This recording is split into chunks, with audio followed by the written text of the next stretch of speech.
Ayat 2 menyebutkan, kami menciptakan manusia dari nutfatun namsyah, 1 menit kuantitas dari cairan campuran, yaitu sperma dan sel telur. Keduanya dibutuhkan untuk pembuahan. Quran menggambarkan berbagai tahapan embriologi dengan sangat detail, yang mana telah ditunjukkan melalui slide Dr. William Campbell. Beliau membantu saya menjelaskan topik ini. Ini dijelaskan surat Mukminun 23 ayat 12-14. Yang artinya, kami telah menciptakan manusia dari nutfah, 1 menit kuantitas cairan, dan meletakkannya dalam karakimakin, sebuah tempat yang aman.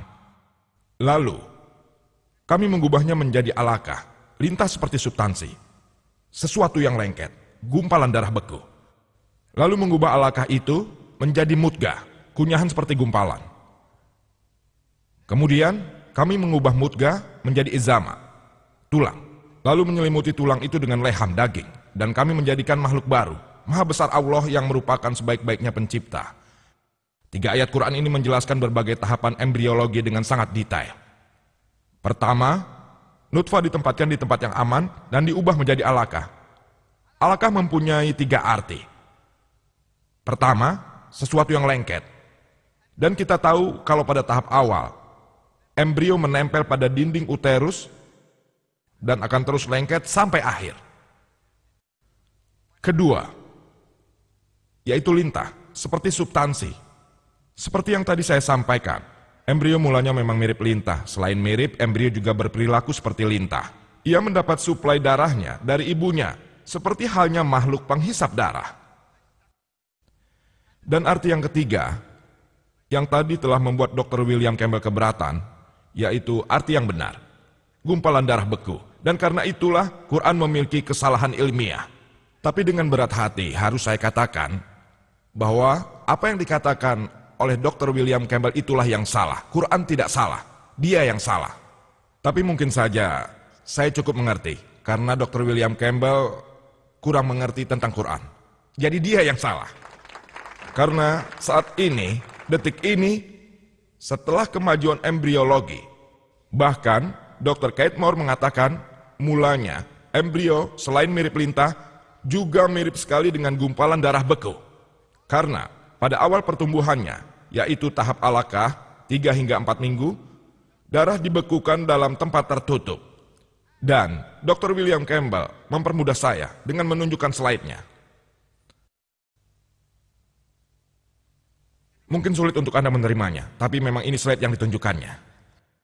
Persis seperti yang dikemukakan oleh Profesor Kate Moore, terlihat seperti gumpalan beku, di mana darah dibekukan dalam tempat tertutup dan saat embrio berumur 3 minggu, sirkulasi darah tidak dapat terjadi. Tapi nanti hal itu dianggap sebagai kemunculan darah beku.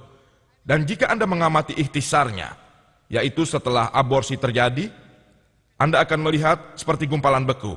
Hanya perlu 1 kalimat untuk menjawab semua pertanyaan tanpa bukti dari Dr. William Campbell, yaitu tahapan-tahapan yang dijelaskan dalam Quran hanya berdasarkan penampilan. Penampilan. Sekali lagi penampilan.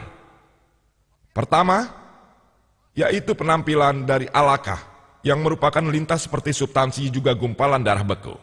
Dr. William Campbell benar saat mengatakan, ketika beberapa wanita datang dan meminta tolong pindahkan gumpalan beku itu tidak seperti gumpalan beku. Dan tahapnya berdasarkan pada penampilan. Dan juga sesuatu yang sangat lengket sekali.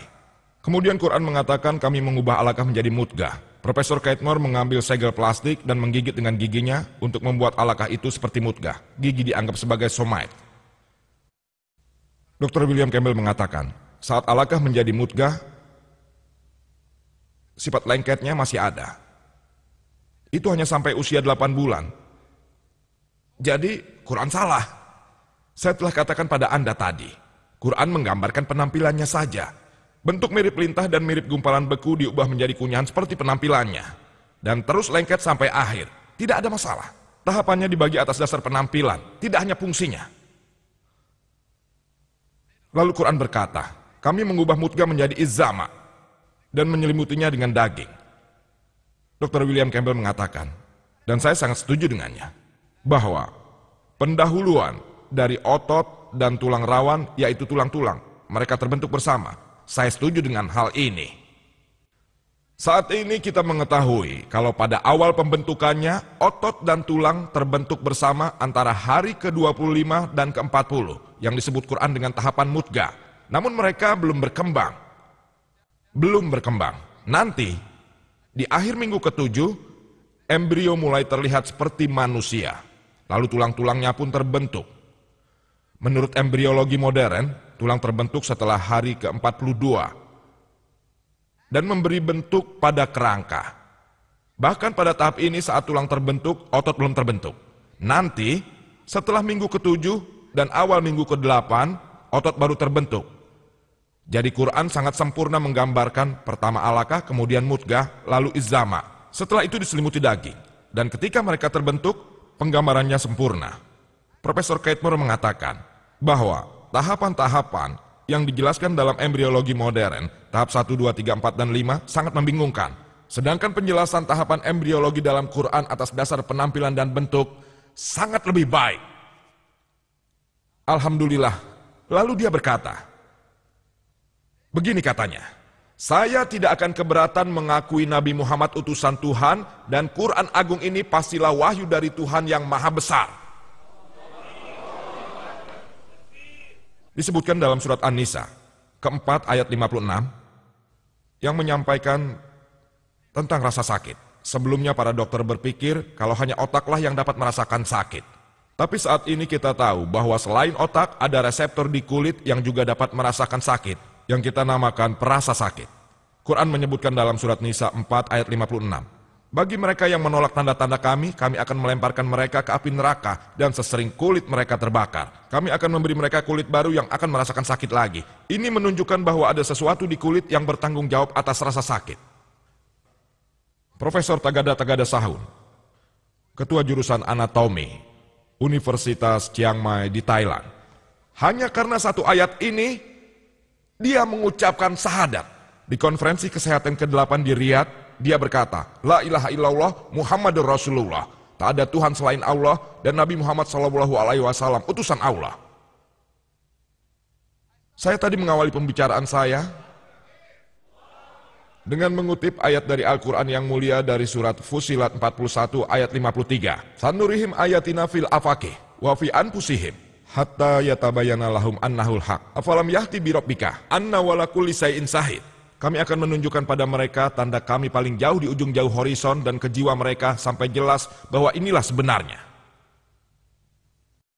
Satu ayat ini cukup untuk memberi bukti pada Dr. Tagada Sahun kalau Quran itu wahyu Tuhan. Orang lain mungkin butuh 10 tanda. Mungkin 100 atau bahkan 1000 tanda diberikan tapi mereka tidak mau mengakui kebenaran Quran. Quran menyebutkan orang itu dalam surat Al-Baqarah 2 ayat 18. Summum bukmun umyun pahum layar jiun. Orang tuli bisu buta, mereka tidak akan kembali ke jalan yang benar. Injil juga kemukakan hal yang sama dalam ajaran Matius 13 ayat 13. Bermata tapi tidak melihat, bertelinga tapi tidak mendengar, juga tidak memahami. Dan mengenai bagian lain dari embriologi, saya akan menanggapinya insya Allah, jika waktu memungkinkan. Saya harus adil juga pada bagian yang lain. Mengenai Injil dari sudut pandang ilmu pengetahuan. Pertama-tama saya ingin mengatakan bahwa Quran surat Ar-Ra'd 13 ayat 38. Kami telah menurunkan beberapa wahyu. Hanya 4 yang disebutkan. Taurat, Zabur, Injil, dan Quran. Taurat adalah wahyu yang diturunkan pada Nabi Musa alaihissalam. Zabur adalah wahyu yang diturunkan pada Daud alaihissalam. Injil adalah wahyu yang diturunkan pada Isa alaihissalam. Dan Quran adalah wahyu yang terakhir pada utusan terakhir yaitu Nabi Muhammad SAW. Biar saya perjelas lagi mengenai satu hal, bahwa Injil ini yang dipercayai orang-orang Kristen sebagai firman Tuhan bukanlah Injil yang dipercaya oleh kaum muslim bahkan oleh nabi-nabi sebelumnya. Injil Kristen ini mungkin saja mengandung firman-firman Tuhan, tapi juga mengandung perkataan nabi-nabi dan juga perkataan ahli sejarah. Semuanya serba tidak jelas dan semraut dan sama sekali tidak ilmiah.